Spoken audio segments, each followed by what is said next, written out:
Okay, let's talk about writing. We're about to reframe everything you thought you knew about it. Because it's not just a personal craft, it's actually a strategic social game. And today, we're going to learn the rules. But first, we need to dig into something called the writer's paradox. It's this frustrating, often invisible problem that I'm willing to bet every single one of us has faced at some point, and it holds our best work back. You know the feeling, right? I mean, you pour your heart, your mind, everything into a piece of work. You hit publish, you send it out into the world, and crickets. It just sits there, and you're left just wondering what on earth went wrong. Well, here's the good news. It's probably not you. The problem isn't your skill, it's not your prose, or even your ideas. The real problem is that the rule book you were given is for a completely different game than the one you're actually playing right now. So before we can even begin to learn the new moves, we have to understand why our old training so often fails us. We've got to unlearn the rules that are, frankly, holding us back. And here's the absolute core of the problem. Think back to the education system. The whole goal of writing in school is assessment. It's a closed loop, right? It's designed to prove you transferred knowledge to just one person, your instructor. But out here in the professional world, the goal is totally different. It's circulation. Your writing has to move. It has to spread. It has to keep conversations alive. The training for one game is just completely inadequate for the other. And you know, that old training didn't just teach us the wrong skills. It filled our heads with myths.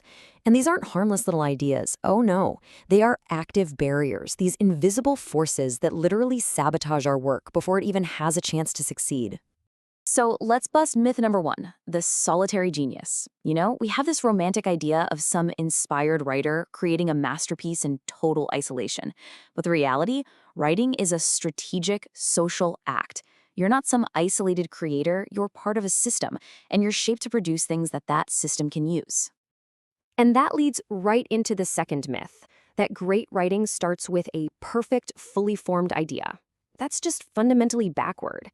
See, writing isn't the container you pour an idea into.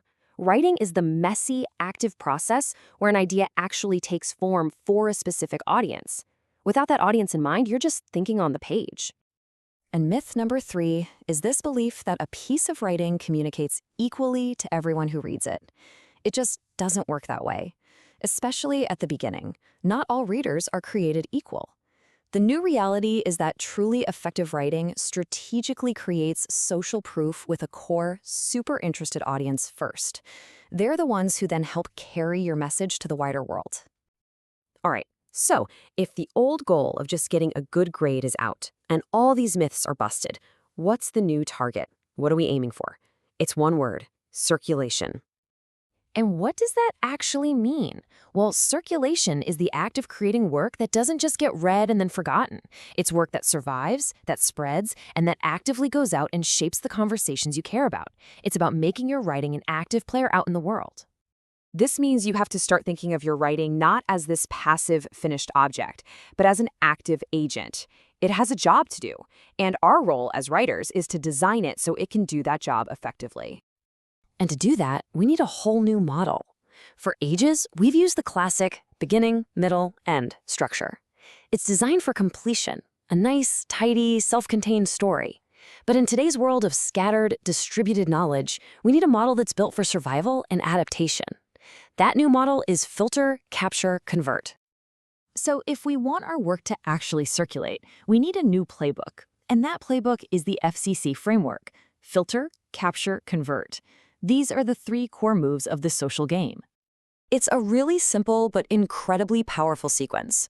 First, your work has to filter to find its audience.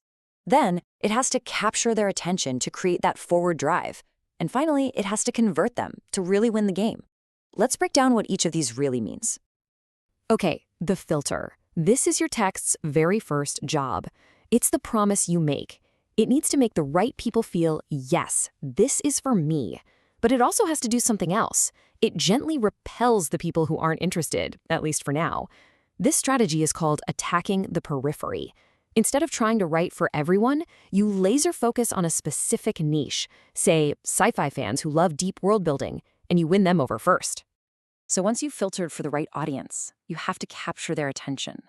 This is all about managing their progress by balancing two key forces.